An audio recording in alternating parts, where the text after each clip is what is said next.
শুরুতেই কালের কণ্ঠ সহ সকল মিডিয়া কর্মীকে ধন্যবাদ জানাচ্ছি। আমরা রাজীবপুর থেকে খঞ্জনমারার এই খেলার মাঠে উপস্থিত হয়েছি অনেক সঙ্গী সাথী সহ। খোদাবক্স ক্রিকেট টুর্নামেন্ট এটির 10ম আসর।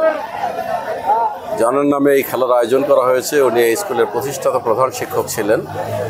তার নামকে স্মরণ করে রাখার জন্য প্রতি বছর ক্রিকেট সহ অন্যান্য খেলাধুলার আয়োজন করা হয় এই মাঠে।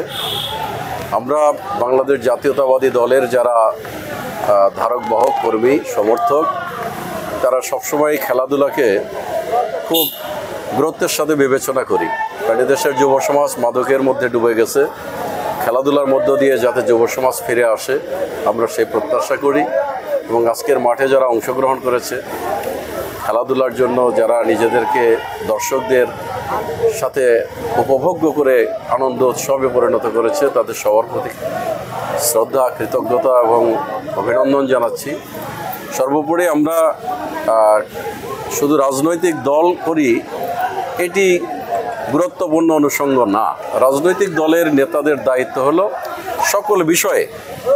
সকল বিষয়ে আন্তরিকতার সাথে সকল কর্মকাণ্ড বাস্তবায়নে সহযোগিতা করা।